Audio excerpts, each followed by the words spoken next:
Bonjour. Comme vous pouvez voir de par la petite image suivante, ça vous donne une idée un peu de la genre de thématique que je vais aborder aujourd'hui, à savoir les rapports, les liens qu'on peut faire entre Metallica et le libertarisme. En un sens, je vais vous avouer que je suis le premier à trouver que c'est un peu bébé, quasiment ridicule de devoir faire un live pour expliquer ou démontrer ça. Mais on dirait que j'ai pas le choix, parce que si je fais juste des posts, les gens me contredisent. Mais non, c'est pas vrai, mais c'est ton interprétation. Fait qu'on va aller un peu plus en détail. Mais si au moins on peut donner une portée plus globale à ça, je dirais que la façon qui serait intéressante de le voir, c'est que quelle belle preuve, encore une fois, par excellence, de dissonance cognitive. Parce que c'est assez facile de voir ce qui se passe dans la tête des gens. Puis ça nous donne une bonne idée, une bonne façon de mieux comprendre la dynamique, la mécanique de la dissonance cognitive. C'est-à-dire, d'un côté, on a Metallica, groupe maintenant tellement reconnu que c'est quasiment rendu mainstream, qui n'aime pas Metallica. Et d'autre part, Parti libertarien, Charles Olivier, ça c'est bizarre, on veut pas être associé à ça, c'est marginal, c'est con. Hein? Fait que là, le cerveau, il est mêlé, là. Il y a deux choses qui ne fitent pas ensemble. Hein?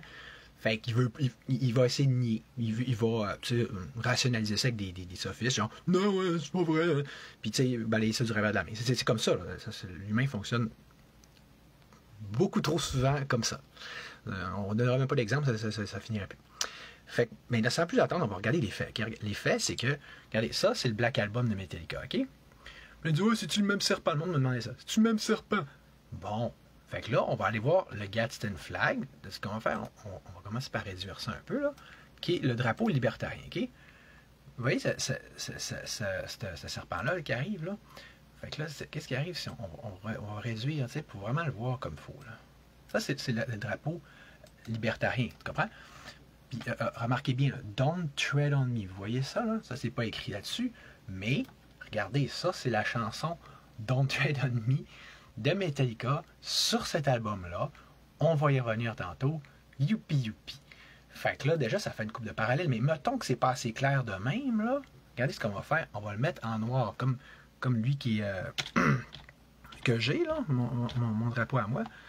Black and white. OK? Là, je trouvais pas que ça commence à ressembler pas mal, là, sérieux, là, tu sais. Le monde qui ose me dire c'est pas le même.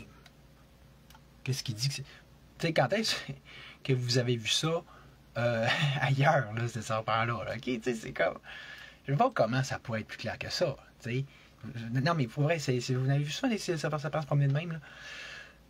OK, puis là, tu sais, pour vous dire comment que le cerveau peut aller loin dans ce genre de délire-là, là, il y a quelqu'un qui m'a envoyé cet article-là en me prétextant, en osant me dire, tu vois, ça montre que ça n'a pas rapport. Tu sais, une affaire comme ça, là, que c'est pas pour ça, ou que c'est ça. Fait qu'on va aller. Le problème, c'est que tu lis l'article, ça fait juste dire... Ça fait juste aller encore plus dans le sens de ce que je dis. Mais regarde, on va arrêter d'en parler, on va le lire. On va le lire ensemble, on va voir un peu qu'est-ce qu'il y en a, tu sais, là. Puis donc, ça va nous aider à répondre si, y aurait-tu un rapport avec le libertarisme, entre le libertarisme et Metallica? Tu sais, c'est comme... Non. Don't Tread on Me est le 6e titre de l'album de Metallica sorti en 1991, d'accord? Le nom de la chanson fait référence au slogan libertarien du même nom. À date, c'est assez clair, hein? Qui signifie ne marche pas dessus. On peut d'ailleurs apercevoir le symbole libertarien de cette mentionnette du Gadsden Flag sur la pochette de l'album. Dans les paroles, le premier verset contient une référence à une citation de Patrick Henry prononcée lors de la Révolution américaine. Give me liberty or give me death. Donnez-moi la liberté ou la mort, qui devient ici Liberty or Death. What we so proudly hail dans la chanson. Mais tu sais, Liberty or Death, c'est le deuxième slogan associé au Gadsden Flag. Là. Je vais vous montrer, d'ailleurs, vous remontrer le mien. Là. Vous savez, pour que ça soit encore plus clair. Tu vois, c'est les deux, sur celui ça que j'aime, c'est que les deux slogans sont vraiment dessus. Liberty or Death, Don't Tread on Me. Jusqu'ici, ça va, là, c'est pas trop suivi, c'est pas trop dur à comprendre, c'est pas trop tiré par les cheveux, mon affaire. Alors, continuons dans ce cas. Les paroles de la chanson décrivent le serpent à sonnette, emblème des 13 colonies. Puis on va en profiter de ceux qui trouvent « Ah, c'est satanique le serpent! » Ah oui, c'est satanique le serpent, donc il faudrait éliminer tous les serpents. Il faudrait les recueillir un par un puis les recouper à la tête parce que c'est l'emblème du mal. Hein? On va bannir ça, faut...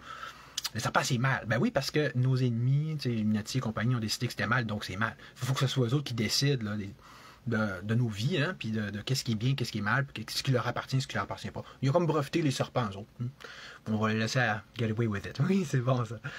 Maintenant, continuons de façon un peu plus pertinente. Les paroles, la chanson décrivent le serpent à sonnette, qui est un animal qui existe, là, hein, emblème des 13 colonies. Benjamin Franklin a choisi cet emblème à cause des caractéristiques de cet animal. Il n'attaque jamais tant qu'on ne l'a pas attaqué, mais une fois attaqué, il ne quitte pas le combat. Pas pire, vous trouvez pas? Les propos des fans sont divisés au sujet de cette chanson. Certains pensent que c'est... Là, on rentre dans des zigonnages de fans. OK? Fait que là, on va démêler les choses, là.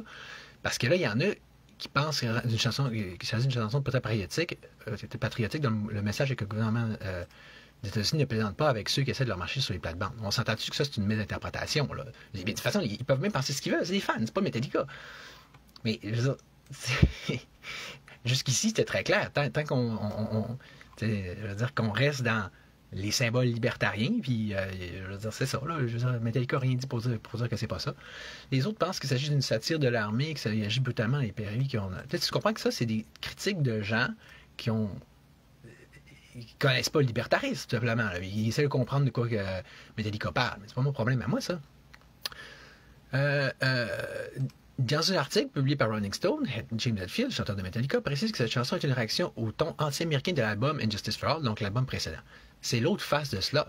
L'Amérique est un putain de bel endroit, je pense définitivement cela, et ce sentiment est venu par de nombreuses tournées. Vous comprenez ce que vous trouvez à propos de certains endroits, et vous comprenez pourquoi vous vivez en Amérique, même malgré toutes les choses pourries, c'est quand même le meilleur endroit pour traîner. Fait que, tu sais... C'est pas rien, ça. Parce que là, autrement dit, en voulant montrer qu'ils sont quand même patriotiques, ils n'ont pas trouvé de meilleure ou d'autre façon de le faire qu'en embrassant le libertarisme puis en disant ça, c'est notre façon de connecter aux États-Unis, puis c'est ça qui nous intéresse dans notre patrie. Qui est pourtant l'aspect quasiment le plus radical, le mouvement le plus justement poussé, là, on dirait, dans le domaine de la liberté, qui va être émergé de cette patrie-là, puis je suis d'accord avec eux, je trouve que c'est ce que les États-Unis vont avoir produit pas mal de meilleur. Fait que, encore là, on se comprend. Hein? Il a clairement déclaré « Don't Tread on Me ». J'aime cette chanson, mais elle a choqué de nombreuses personnes parce que tout le monde a pensé que c'était une chanson pro-guerre, alors qu'ils croyaient que nous étions anti-guerre, ce qui est le cas, alors que tout ce que nous faisons, c'est d'écrire des chansons.